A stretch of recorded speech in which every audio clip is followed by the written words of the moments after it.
Todo el capítulo 9 del libro de San Juan está centrado en el milagro que Jesús realiza al sanar a un ciego de nacimiento. Este milagro desata un escándalo entre los judíos porque fue realizado justo en un día de reposo, en un sábado, y esto para ellos era inadmisible. Pero hay un par de cosas curiosas que me llaman la atención de este capítulo. No tanto la actitud de los fariseos, porque cada cosa que Jesús hacía siempre ellos buscaban alguna manera de criticarlo, de dañarlo o de decir que había estado mal hecha. Pero me llama la atención lo que los discípulos mencionan en el versículo 2 de este capítulo. Ellos le hacen una pregunta: Señor, este hombre es ciego, pero ¿quién pecó? ¿Por qué nació así? ¿Sus padres pecaron o él pecó? ¿Por qué recibió esta situación? Es llamativo pensar en esto, ¿no? Porque en el tiempo de Jesús esa era la creencia. Toda situación dolorosa, triste o alguna desgracia que le viniera a una persona era producto de algún pecado que había cometido él o sus padres. Toda situación que vivían los hombres adversas, siempre se buscaba una explicación al pecado o algún tipo de desobediencia que ellos habían cometido hacia Dios. Esta creencia de alguna manera todavía sigue permeando nuestras mentes de alguna forma hoy en día. A veces pensamos que si nos ocurre algo es porque Dios nos está castigando, o inmediatamente a quien llamamos o culpamos o le reclamamos es a Dios. Señor, ¿por qué me ha ocurrido esto? Pero Jesús acá es llamativo la respuesta que él da y dice: no es por culpa de un pecado de sus padres o de él, sino para que las obras de Dios se manifiesten en su vida. Esto ha permitido Dios que ocurra. Y acá tenemos que pensar en algo: toda la desgracia y el dolor que sucede en nuestro mundo no es la voluntad de Dios que exista, sino que es producto del pecado que Satanás ha introducido en nuestra tierra. Nunca vamos a entender los porqué de todas las situaciones que nos toca vivir a nosotros o a algunas otras personas que nosotros conocemos. El dolor, la tristeza, la angustia no tiene una explicación lógica. ¿Por qué sufre un niño? ¿Por qué sufre una persona que es inocente? La única explicación que podemos encontrar es que estamos dentro del contexto de una gran batalla, de un conflicto de los siglos, donde el diablo le ha declarado la guerra a Dios y se ha manifestado como un rebelde. Y para herir a Dios ha estado dispuesto a dañar y herir a a todas sus criaturas, causándole dolor y sufrimiento. Pero no es sabio que nosotros pensemos que una persona está sufriendo porque seguramente algún pecado cometió. Si bien es cierto que todo pecado trae consecuencias y hay pecados que traen consecuencias aún más graves y más dolorosas a nuestra vida, no podemos nosotros negar eso, es verdad, pero tampoco podemos decir que todo lo que nosotros vivimos es porque nosotros pecamos o porque nuestros padres cometieron un pecado. No, en el mundo de dolor en el que vivimos, los inocentes sufren también. En esta batalla, en esta guerra donde el diablo como terrorista se levanta contra Dios y hiere a los inocentes o a aquellos que no han hecho nada para sufrir algún dolor o alguna tristeza en su vida. Pero lo que Jesús contesta debe traer aliento, confianza y esperanza a nuestra vida. Hay un texto en la Biblia que dice que a los que aman a Dios todas las cosas les ayudan a bien. Está en Romanos el capítulo 8, versículo 28. Y esto nos hace pensar, junto con esta respuesta que dio Jesús: esto se ha dado para que la obra de Dios se manifieste.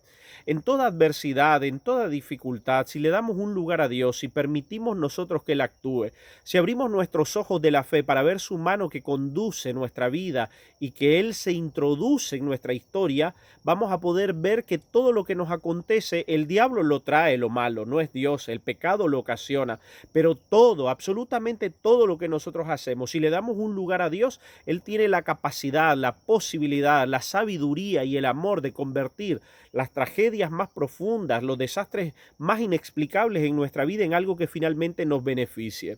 Me hace pensar en un texto del apóstol Pablo cuando él relata que le reclamó, le pidió, le oró a Dios por un aguijón en la carne que él tenía. 3 veces le pidió al Señor, pero el Señor no le respondió lo que Pablo quería, sino que le dijo: bástate mi gracia, porque mi poder se perfecciona en la debilidad.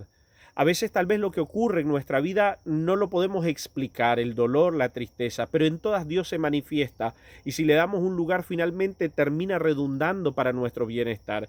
Y en la tristeza, en la debilidad, en el dolor, Dios se manifiesta de una manera más amplia y más profunda. Y Pablo termina diciendo: por eso de buena gana me gloriaré en mis debilidades, porque cuando soy débil, entonces soy fuerte. Porque donde hay una necesidad es que Dios provee, porque donde hay un hombre débil es que Dios lo fortalece. Porque siempre donde está la criatura necesitada, aparece un Dios todopoderoso que se manifiesta capaz de cambiar y de ayudar la vida de cualquier ser humano en cualquiera sea la situación que le toque vivir.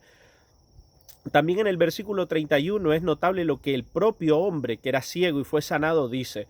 Cuando ellos le dicen, pero entonces este hombre debe ser pecador. Y él dice, sabemos que Dios no oye a los pecadores, pero si hay alguien temeroso de Dios y que oye su palabra, que hace su voluntad, a ese Dios lo escucha. Qué tremenda frase la que dice este hombre.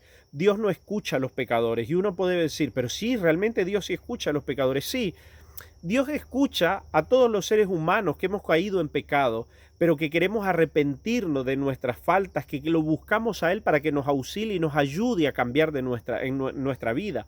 Pero cuando nosotros de manera cínica vivimos en el pecado, aún sabiendo que a Dios no le agrada, que es repulsivo para Él, y decidimos abrazarlo y decidimos continuar en Él de manera egoísta para autosatisfacernos, aunque incluso eso implique el dolor y el sufrimiento de algunas personas que nos rodean, para Dios eso no es agradable. Y hay un texto en la Biblia que dice, el que aparta su oído para no oír la ley, hasta su oración es abominable. Dios no puede prestar atención a la oración de un hombre que abiertamente vive en rebelión a Él o en estado de desobediencia cuando ha entendido cuál es la voluntad de Dios.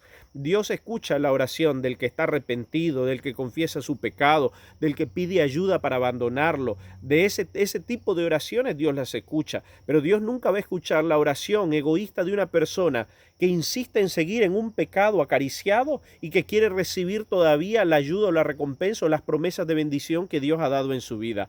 Pero allí dice que a los temerosos y a los que escuchan su palabra, Dios los oye. ¡Qué maravilloso!